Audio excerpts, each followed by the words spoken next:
오늘 이 시간에는 기독교 신앙 기본 다섯 번째 챕터 사명 그리고 삶에 대해서 말씀을 나누겠습니다. 첫 번째로 그리스도인이 하는 일, 지상 사명이죠. 마태복음 28장 19, 20절, 즉 복음의 내용이라고 할 수 있겠습니다. 그리스도인이 하는 일은 그리스도께서 이 땅에 계실 때에 하신 일을 이어가는 것입니다. 예수님이 하신 사역이란 PTH, Preaching, Teaching, and Healing. healing 대신 H 대신에 C, Caring with Word and Prayer. 말씀과 기도로 사람들을 돌보셨다.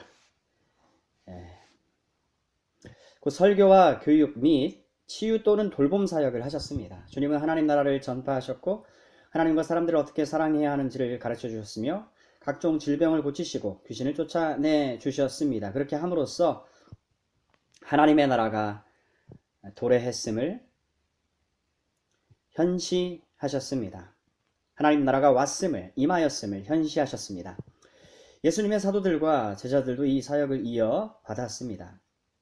사도행전 5장 42절 말씀, 저희가 집에 있든지 성전에 있든지 예수는 바로 그 그리스도다라고 가르치기와 전파하기를 쉬지 않았다라는 말씀이 있습니다. 우리가 하는 일 또한 복음을 전파하고 제자를 양육하는 사명입니다. 하나님의 백성들은 하나님의 말씀을 들을 때에 힘을 얻습니다. 따라서 우리는 말씀으로써 주의 백성들을 격려하는 삶으로 부름받았습니다. 사역과 관련해서 우리는 복음의 내용을 잘 알아야 하겠습니다.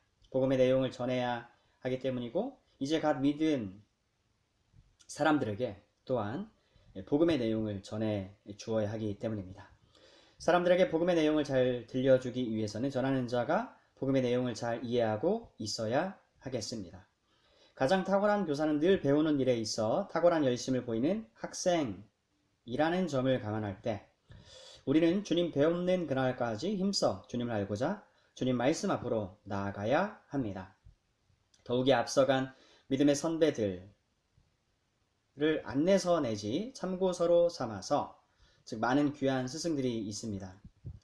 복음을 이해하는 데 기묘하게 도움을 받을 수 있습니다. 나아가 누구에 의하면, 누구를 따르면, 즉 인용하는 일도 좋은 일이지만 단순히 옮기기만 하는, 인용만 하는 단계를 넘어서 본인 스스로가 성경에 입각, 말씀에 기초해서 바른 분별과 이해 및 사고하는 능력을 가질 수 있도록 해야 하겠습니다. 복음의 내용과 성경 전반에 걸친 이해, 전체적 이해를 가지는 일을 말씀드립니다. 앞서 사고란 말을 썼는데요. 이 같은 말이 신학적 사고입니다. 말씀에 기초하고 근거한 신학적 사고를 할 수 있어야 하겠습니다. 이를 또 달리 표현하면 영적 사고방식 내지 영적 분별이라 할 것입니다. 또는 참 지식이란 표현과도 같은 것입니다. 머리 따로 행동 따로를 우려하는 목소리가 많은 나머지 아예 아는 일 자체를 하지 않는 모습도 흔히 볼 수 있습니다. 하지만 이 모든 것들이 다 파편적 이해에 기초한 또 다른 예임을 우리는 볼 수 있습니다. 즉 균형이 언제나 중요하다는 점입니다. 여러분, 우리는 진실에 관심 있는 사람들이죠. 사실을 말씀드리자면 참 지식이야말로 사람을 참으로 겸손케 만든다는 점입니다. 참 지식이야말로 삶과 신앙을 분리하지 않는다는 사실입니다. 성경이 말하는 지식, 곧 참 지식은 삶 전체를 포함하는 지식이라는 점입니다. 이 점과 관련해서 본 안내서는 곳곳에서 내용으로 담아내려 시도했습니다. 지금 기독교 신앙 기본이라는 그 안내서입니다. 초두의 내용들, 알에 대한 부분들, 그런가 하면 복음의 주요 내용들이라는 제목하에 이 내용들을 재차 진술하고 강조하며 관련 내용들을 나열고자 하였죠. 이것들을 참조하시되 여기서 끝이 아니라 그와 같은 내용들을 앞으로도 꾸준히 공부하고 내 영혼 또 내 신앙을 위해서 점검하며 또 지속적으로 상기하도록 힘써야 하겠습니다. 디모데후서 3장 14절 이하 17절 말씀. 그러나 너는 배우고 확신한 일에 거하라. 너는 내가 누구에게서 배운 것을 알며 또 어려서부터 성경을 알았나니 성경은 능히 너로 하여금 그리스도 예수 안에 있는 믿음으로 말미암아 구원에 이르는 지혜가 있게 하느니라. 모든 성경은 하나님의 감동으로 된 것으로 교훈과 책망과 바르게 함과 의로 교육하기에 유익하니 이는 하나님의 사람으로 온전하게 하며 모든 선한 일을 행할 능력을 갖추게 하려 함이라. 베드로서 1장 8절 이하 11절 말씀. 이런 것이 너희에게 있어 흡족한즉 너희로 우리 주 예수 그리스도를 알기에 게으르지 않고 열매 없는 자가 되지 않게 하려니와 이런 것이 없는 자는 맹인이라 멀리 보지 못하고 그의 옛 죄가 깨끗하게 된 것을 잊었느니라. 그러므로 형제들아 더욱 힘써 너희 부르심과 택하심을 굳게 하라. 너희가 이것을 행한즉 언제든지 실족하지 아니하리라. 이같이 하면 우리 주 곧 구주 예수 그리스도의 영원한 나라에 들어감을 넉넉히 너희에게 주시리라. 베드로서 3장 18절 말씀. 오직 우리 주 곧 구주 예수 그리스도의 은혜와 그를 아는 지식에서 자라가라. 영광이 이제와 영원한 날까지 그에게 있을지어다. 아멘. 그래서 이 시간에는 삶에 대한 부분에 이어지는 삶에 대한 부분, 특히 주님이 보여주신 복음의 정신, 달리 말하면 사랑의 원리에 대해 보다 집중적으로 살펴보고자 합니다. 다시 말해 가장 큰 계명에 관한 이야기를 나눠 보겠습니다. 그래서 타이틀은 그리스도의 성품, 가장 큰 계명, 요한복음 13장 34절, 복음의 정신.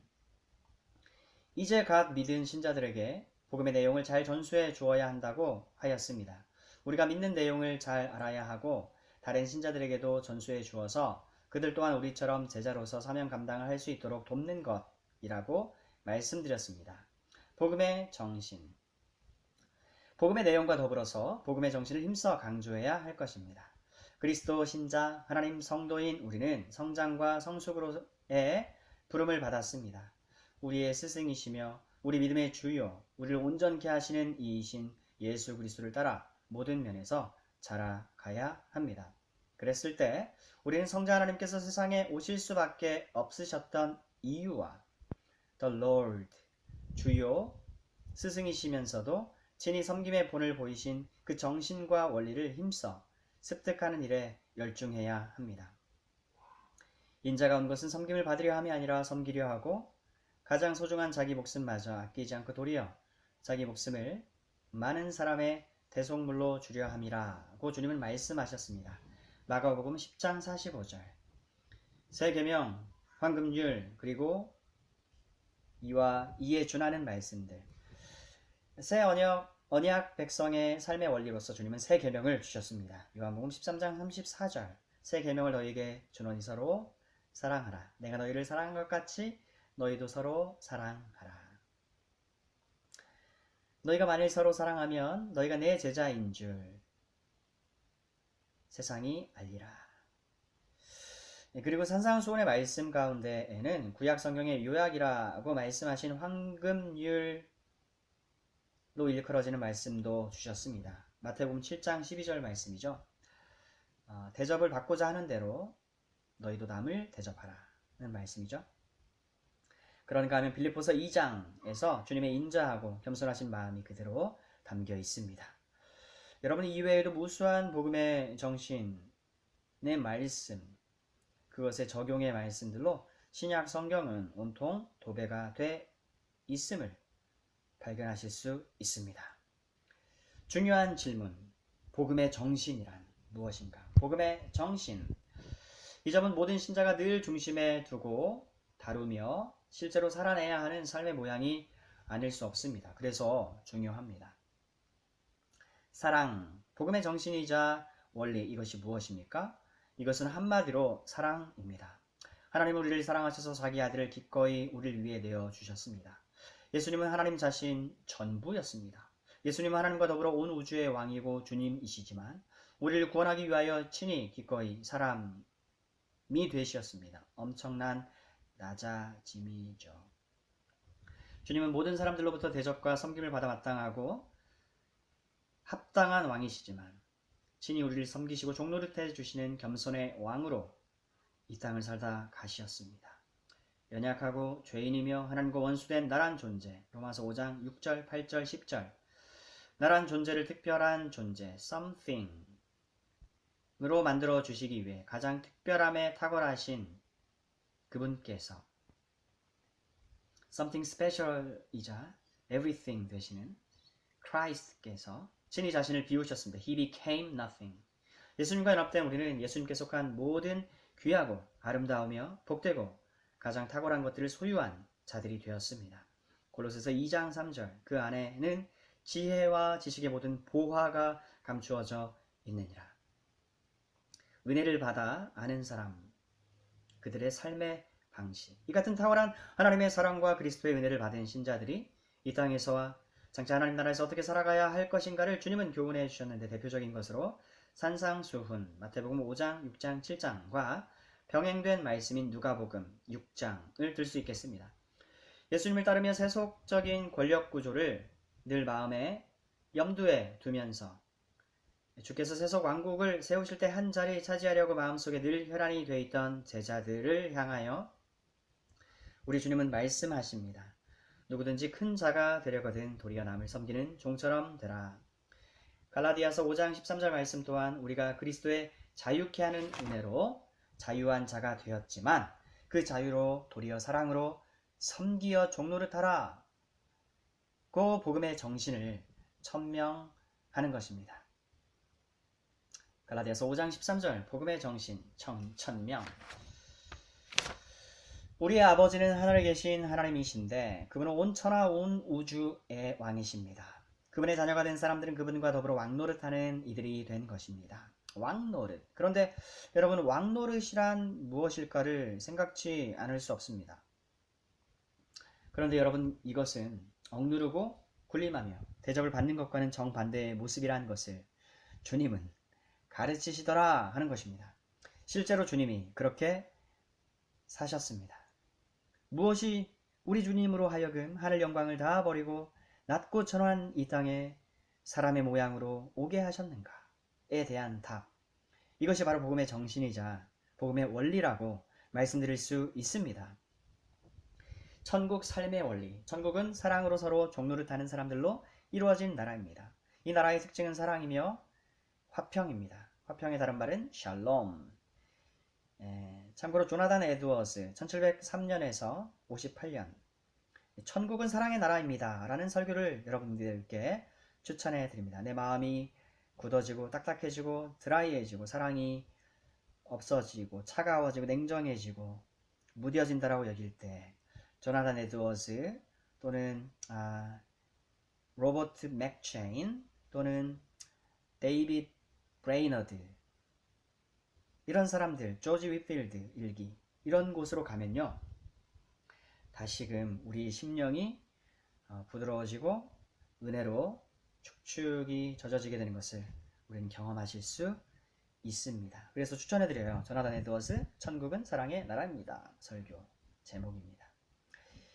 서로가 서로에게 종처럼 사랑으로 섬깁니다. 그러니 천국에는 서로 간에 섬기지 않는 사람이 단 한 명도 존재하지 않습니다. 여러분, 이 점이 얼마나 중요한지 우리는 모릅니다. 제자 바울에 의해 누가 이 점을 잘 적용하고 활용하며 살았습니까? 예수의 한 명의 제자 바울이 그러했습니다. 이 점과 관련해서 뽑아낼 수 있는 무수한 성구들이 바울 서신에 담겨 있습니다. 고린도전서 8장 1절에서 11장 1절의 내용과 로마서 14장 15장의 내용이 바로 이 점을 정확하게 예시해 보여주고 있습니다. 자, 질문. 여러분, 고린도전서 8장에서 11장 말씀과 로마서 14장 15장 말씀의 내용을 아십니까? 그런데 놀라운 점, 대다수의 성도님들이 이 점을 잘 숙지하지 않은 채 신앙생활을 하고 있는 점입니다. 바울은 자기가 예수님을 본받은 자 된 것처럼 우리들은 그를 본받으라 말씀합니다. 고린도전서 11장 1절. 그는 그리스도의 사랑의 마음을 알았고 이 복음의 원리이자 정신을 삶의 모든 정황에서 적용, 활용하며 살았던 것입니다. 바울은 위대한 스승이기도 합니다. 그런데 이와 더불어 바울은 가장 위대한 스승, the teacher, the master 이신 예수님의 한 제자이기 때문에 우리 또한 예수의 한 명의 제자로서 바울처럼 복음의 정신을 활용하고 적용하며 사는 삶으로 자라 나아가야 하겠습니다. 이 점에 익숙한 신자들이 다 되어야 하겠습니다. 바울처럼 우리도 사고할 수 있고 분별할 수 있는 그리스도인이 되어야 하겠습니다. 스스로 생각하고 판단, 분별을 해낼 수 있는 그리스도인으로 자라가야 합니다. 이를 위해서는 말씀을 묵상하는 훈련이 필수입니다. 여러분, 직분을 받는 것보다 더 중요하고 중대하며 시급한 일이 있습니다. 무엇인가요? 그것은 하나님 말씀을 읽고 묵상하는 그리스도 신자가 되는 일입니다. 왜 신자들이 늘 이런 질문, 이런 범주에만 머물러 살아가는지 의아할 때가 한두 번이 아닙니다. 이분들의 질문은 거의 항상 이렇습니다. 예수 믿는 사람이 이런 거 저런 거 해도 되는 것인가요? 아무개, 직분자가 이래도 되나요? 안 되는 것 아닌가요? 등등 이런 범주에서 헤어나오지 못하고 있습니다. 여러분, 이 점은 무엇을 반증하나요? 스스로 묵상하는 훈련의 결여 및 스스로 묵상하는 능력의 부족, 분별, 판별, 신학적 사고, 영적 사고, 복음적 사고, 능력 부족을 여실히 보여주는 것입니다. 여러분, 왜 묻습니까? 질문을 가진다는 것은 좋은 일이죠. 하지만 위의 질문들은 자기 스스로는 분별해내지 못하니까 성경적으로 판단해낼 수 있는 능력을 가지지 못했기 때문에 그래서 반문하는 것입니다. 스스로 말씀 묵상하는 훈련, 결여. 그런데 이 점은 여전히 동일한 점을 시사합니다. 다 곧 말씀을 묵상하는 훈련이 결여되어 있는 것을 보여줍니다. 스스로 말씀을 읽고 묵상하고 신학적인 사고를 해낼 수 있는 때까지 자라가야 합니다. 신학적 사고, 영적 사고, 성경적 사고, 복음적 사고, 참 지식 다 같은 말이라고 했죠? 이 일은 피상적인 이야기가 아닙니다. 말씀을 늘 읽고 묵상하는 그리스도인들은 주님의 마음을 잘 알게 되고 복음의 원리와 정신에 대해서도 깨우침을 받습니다. 그 결과 자연 모든 일들을 하나님의 말씀에 따라 판별을 해냅니다.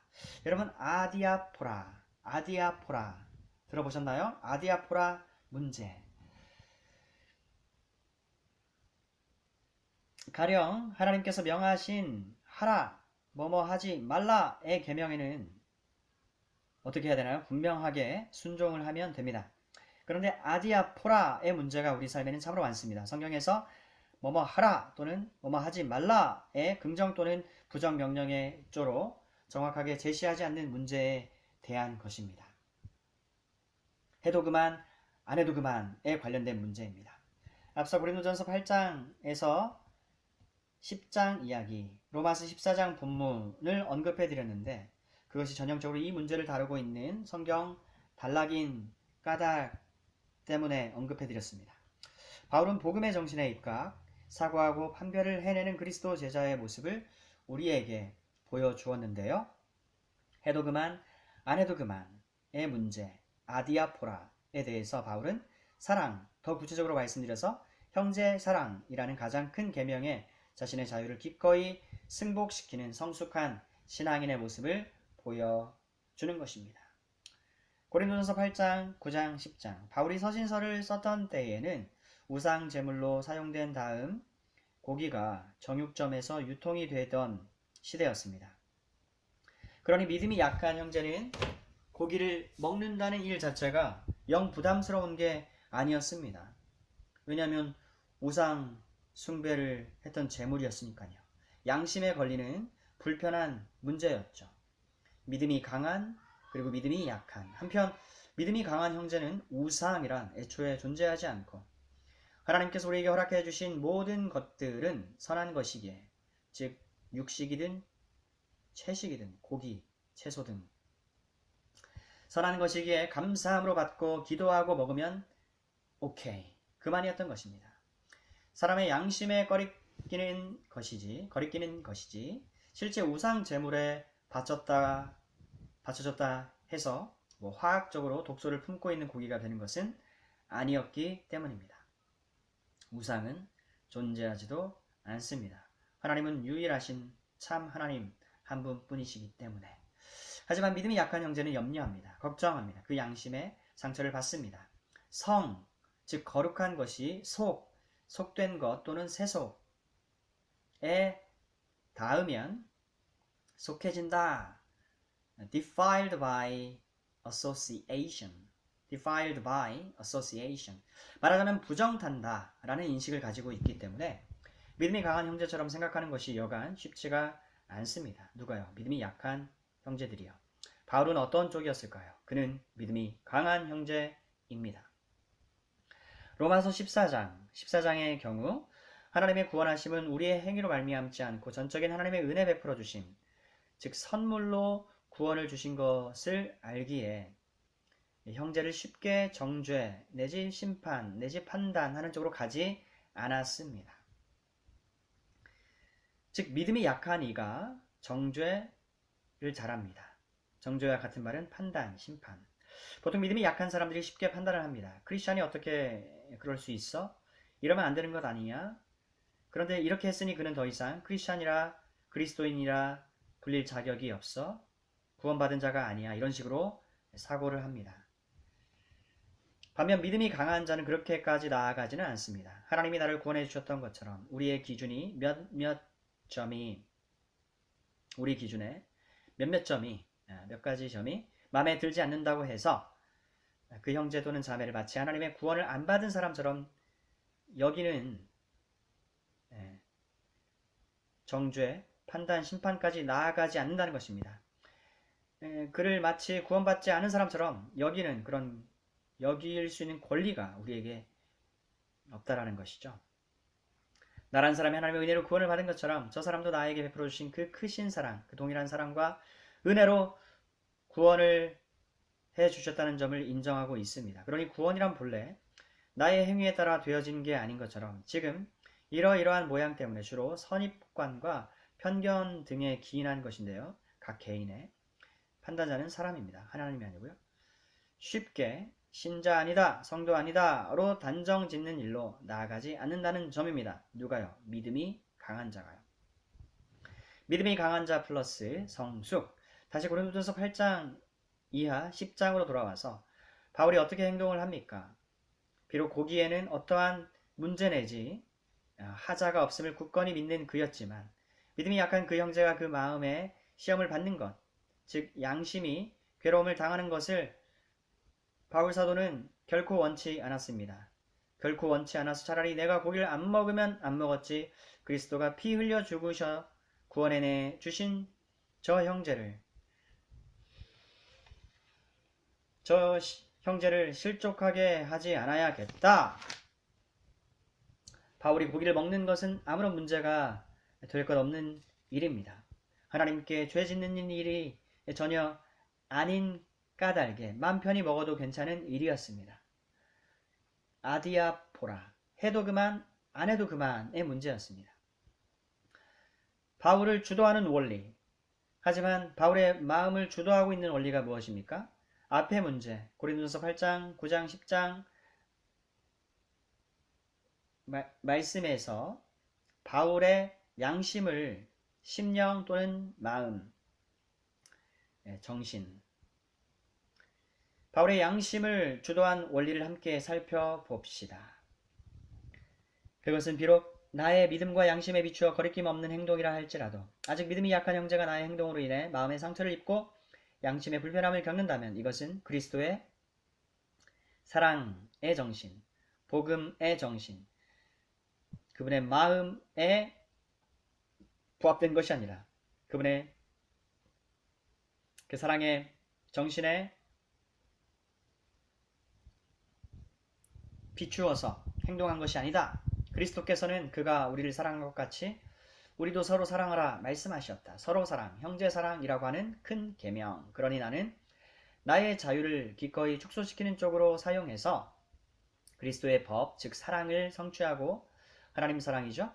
그리스도가 핏값으로 지불해서 구원해내신 내 형제를 사랑하는, 즉 뭡니까 이거는? 서로 사랑, 형제 사랑, 이웃 사랑, 사람 사랑이죠. 이 두 가지 큰 계명, 실은 한 가지 계명이죠. 을 이뤄내는 쪽으로 나아가는 것을 우리는 바울에게서 보는 것입니다. 사랑하시는 여러분, 이것이 복음의 정신 또는 원리라고 말씀드린 것의 한 가지 예입니다. 결론적으로 미리 말씀드려서 우리 모든 그리스도 신자들은 사명 감당을 위해서 복음의 내용에 대해 바로 이해하고 늘 숙지하고 있어야 합니다. 복음의 내용, 이해. 그래야지 우리 안에 있는 소망에 관한 이유를 묻는 자들에게 대답할 것을 항상 준비해, 예비해, 대기해 두고 있을 수가 있지요.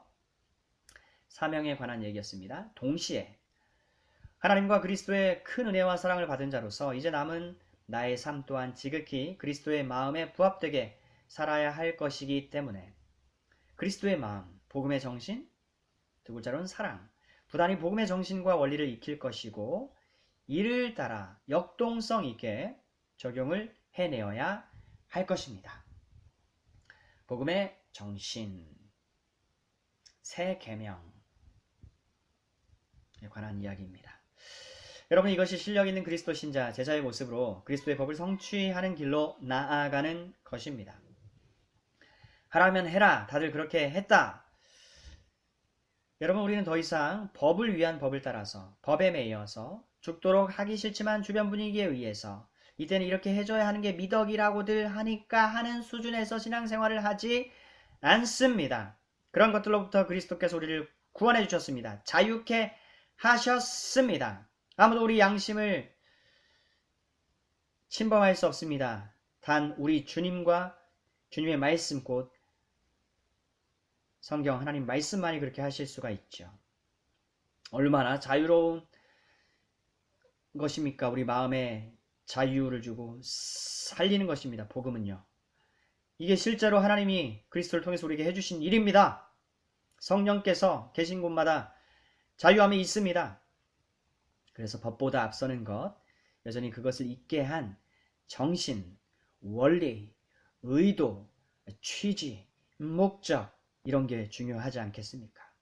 여러분, 법이 나쁜 것은 아닙니다. 하지만 그 법이 있게끔 한 정신과 원리와 취지, 그 의미라는 것이 있지 않습니까? 이게 정말 중요한 것이라는 거죠. 그리고 법이 지향하는 바가 있습니다. 이것이 진정으로 중요한 것입니다. 하나님은 우리에게 주신 모든 법은 사랑이라고 하는 복음의 정신, 원리가 그 바탕을 이루고 있습니다. 구약에서도요? 네, 구약의 법은 매정하고 무정한 것, 하나님의 사랑과는 거리가 먼 것이었을까요? 천만의 말씀입니다. 구약의 하나님과 신약의 하나님을 절대로 결탄코 우리 기준에서 우리의 모자란 그 지혜에 의거해서 분리시켜서는 안 됩니다. 하나님은 예나 지금이나 앞으로도 영원토록 변함없으신 분이잖아요. 이것은 상식적인 것입니다. 누구나 다 아는 것입니다. 그리스도인이라면. 그것을 사용하는 이들이 오용을 하고 남용을 하였기 때문에 잘못 간 일들이 허다했던 것이지 구약의 법 자체가 잘못된 것은 아닙니다. 거기에는 하나님의 사랑이라고 하는 그 복음의 정신과 원리가 취지와 의도와 목적과 의미가 듬뿍 담겨져 있는 것이기 때문에 그렇습니다. 달리 말해서 하나님의 본래 취지, 주신 의도, 담겨진 정신을 바로 이해했다면 반대말은 오해가 아니라 바로 이해했다면 하나님의 백성들은 구약 때나 신약 때나 여전히 하나님의 성품을 따라서 소위 복음의 정신, 원리를 구현해낼 수 있었던 것입니다. 성령의 역사죠. 실제로 구약의 허다한 성도들이 바로 바른 정신에 입각해서 하나님을 섬긴 사례를 볼 수 있습니다. 여러분들 이걸 찾아서 보는 것이 여러분들의 재미난 성경 공부 소스가 되리라 여기어 숙제로 드립니다. 즐거운 과제, 숙제. 그 다음에 신약, 새 언약 같은 말입니다. 새 언약, 옛 언약, 구약, 새 언약, 신약. 새 언약 아래 또 이래 신약은 분명히 축복이고 보다 확대된 하나님의 계시의 진전을 보았습니다. 하나님의 은혜와 복음의 수혜를 입은 대상이 엄청나게 확대된 것을 봅니다. 단적인 예로 이스라엘 백성들만이 선민이었습니다만 이제는 유대인뿐만 아니라 이방인의 뜻이 뭡니까? 유대인이 아닌 모든 사람, 남녀노소 또 인종과 민족을 초월해서 가진 자나 못 가진 자나 모두에게 이제는 이 복음이 전면 확산되었습니다. 하지만 우리가 극단적인 해석을 취하는 사람들과는 달리 그죠? 아까 잠시 언급했듯이 구약의 하나님은 무자비한 분, 신약의 하나님은 자비하시다라는 식의 이해. 신구약 하나님의 연속성을 부인하는 일은 없어야 한다고 말씀드렸죠? 하나님의 성품이 언제나 변함없으신 것처럼 신약 때나 구약 때나 하나님의 취지와 의도와 담겨진 정신, 즉 두 글자로 사랑을 바로 이해하고 파악해서 하나님의 마음에 합하게 살아가는 사람들은 늘 있었고 지금도 있고 앞으로도 있을 것이다라고 하는 점을 주목하는 것이 필요합니다. 특별히 새 언약 백성들은 하나님의 법을 돌비가 아니라 성령을 통해서 우리 마음판에, 즉 신비에 새겨진 바 된 사람들입니다. 때문에 따라서 보다 더 복음의 정신과 원리에 부합되게 살 채비가 잘 갖추어졌다라고 말씀드릴 수가 있는 것입니다. 자유케 하는 복음, 그 사랑의 원리를 따라 반대말은 기계적 또는 강압에 의한 어찌되었든 이제는 복음의 내용, 사명 감당을 위해서 복음의 내용을 이해해야 된다고 그랬습니다. 더불어 복음의 정신, 뭐예요? 하나님 백성다움, 성품, 또 두 글자로 사랑이라고 그랬죠? 이 복음의 정신과 원리에 부단히 창념해서 기계적이고 법적인 드라이한, 무미건조한, 차가운 신앙생활이 아니라 정신에 입각해서 원리를 바로 이해, 파악하고 그 적용을 자연스러운 가운데 하나님 성품에 걸맞게 복음답게 해내는 성숙한 신자, 스스로 사고하고 판별이 가능한 제자, 스스로 사고하고 판단, 영적인 분별이 가능한 제자, 또 신학적 사고, 영적인 사고, 성경적, 복음적 사고, 참 지식, 이런 신자요, 제자로 성장해야 하겠습니다. 인격적, 관계적, 교제적. 우리를 제지하는 것은 법조항이 아니라요. 인격적이신 성령 하나님의 인도하심인 것입니다. 하나님의 인도하시는 방식 또한 인격적이다라는 것이에요. 고린도후서 3장 17절 다시 한번 주는 영이시니 주의 영이 계신 곳에는 자유가 있느니라. 더 이상 기계적이 아니고 자발적이고 능동적이며 자유자재로 적용이 가능한 복음적인 정신에 입각해서 그 복음적인 원리를 따라서 신앙하는 참된 자유함이 우리 신앙생활 중심에 자리 잡히기를 간절히 소원을 합니다. 우리 신앙생활 중심을 꽉 자리 잡고 있어야 하겠습니다. 중요, 시급한 과제, 그러니 제자는 힘써 자라가야 합니다. 배우는 것에서 기쁨을 삼고 기꺼이 즐거이 배워가야 합니다. 묵상하는 그리스도인이 되는 것이 지역 교회 내 직분자 되는 것보다 훨씬 더 중요하고 중대하며 시급한 문제입니다. 시편 1편의 말씀에서처럼 묵상하는 그리스도인, 복 있는 사람이 되는 것, 이보다 더 본질적인 신앙생활 또는 신앙 자세가 없는 것입니다. 기계적이고 법적인 사고, 경직된 신앙생활이 아니라 스스로 사고를 할 수 있는 그런 그리스도 신자, 제자들로 교회는 메워져야 합니다. 그래서 천국은 사랑의 나라의 참된 복음의 정신, 하나님 나라가 돌아가는 원리 방식에 익숙해지고 친숙해져야 하겠습니다. 서로가 서로를 존중하고 자신의 생각을 타인에게 강요하지 않으며 도리어 종이 되어 서로를 섬겨주고 예수님이 나를 something 되게 하시려 nothing이 되어 주신 것처럼 그 큰 사랑을 받은 자로서 그분의 제자된 자답게 내가 가진 자유로 나의 유익을 구하고 나를 높이는 데 사용하지 않고 도리어 나 또한 nothing이 되어서 종이 되어서 서로 사랑의 섬김으로 종노릇하는 복된 교회 공동체를 만들어 가야 할 때가 왔습니다. 서로 사랑의 섬김으로 종노릇하는 복된 교회 공동체를 만들어 가는데 앞장서야 하겠습니다. 누가 앞장서야 될까요? 바로 나 자신부터. 항상 말씀은 나 자신에게 적용하는 것입니다. 다른 사람이 바뀌기를 기대하는 것보다도 신자들은요, 성숙한 신자들은요, 또 복음에 합당한 신자들은요, 성도들은요, 내가 적용을 받는 것입니다.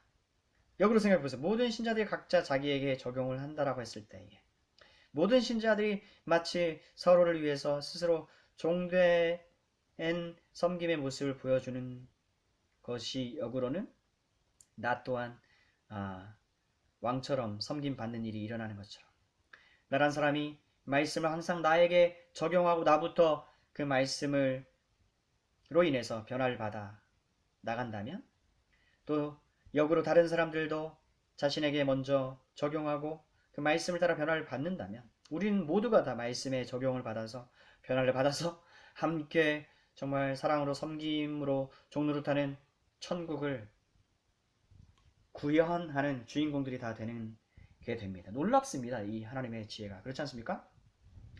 교회 정체성 뭡니까? 하나님 성도들이 모인 것입니다. 하나님 성도들, 하나님의 성도들. 교회는 고장난 사람들이 많이 와서 성하게 고쳐지고 더 나아가 다른 이들을 치유하고 회복하는 사람들이 되어가는 모습을 보여야 합니다. 고장난 상태 자체가 우리의 정체성이 되어서는 아니 되고요.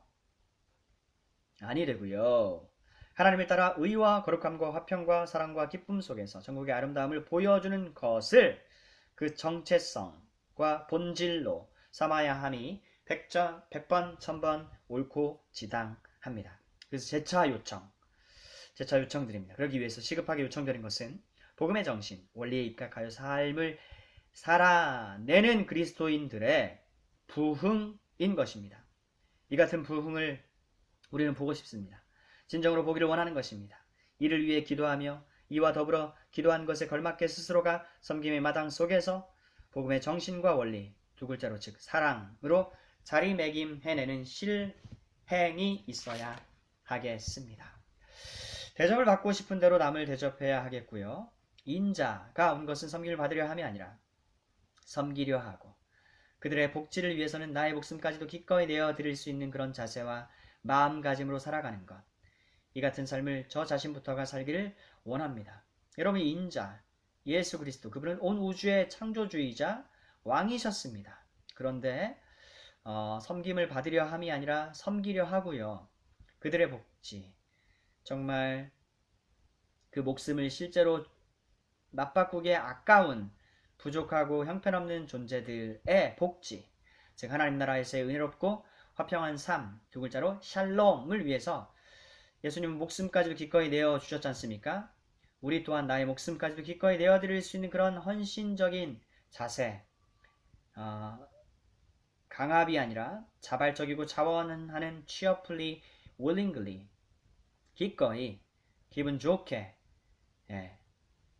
적극적으로, 능동적으로 그런 마음가짐으로 살아가는 것.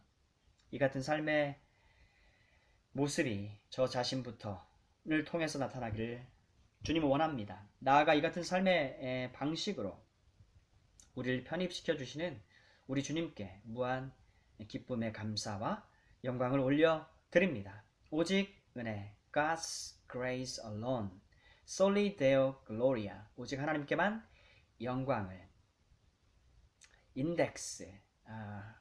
인덱스가 아니죠. 뭡니까? 부록. 자, 누가 과연 이를 생각했을까요? 어펜딕스죠. 상대방을 왕처럼 대접하는 종의 원리, 천국적 사고방식 말입니다.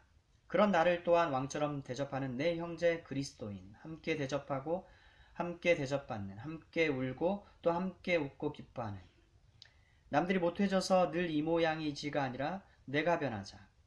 사람을 변화시킬 수 있으신 유일한 분은 하나님이시고 분명한 것은 나는 하나님이 아니다. 따라서 나부터 그렇게 하자. 내가 변하자.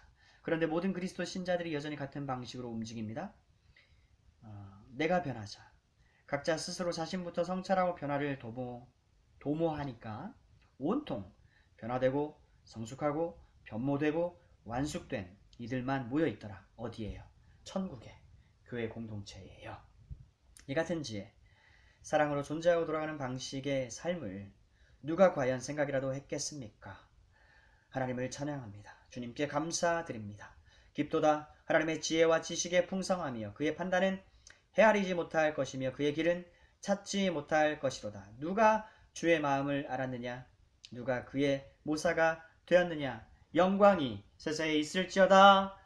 아멘. 로마서 11장 33절, 34절, 36 하반절. 사랑하시는 여러분, 우리는 계속해서 심플한 교회, 심플 처치, 거품을 빼고 본질을 집약적으로 추구하는 교회, 심플한 교회를 지향하며 함께 기도하는 마음으로 추구해 가기를 원합니다. 주님, 우리의 마음가짐과 발걸음이 주님과 동일한 걸음과 자세, 태도가 되게 하옵소서. 예수님의 이름으로 기도드립니다. 아멘.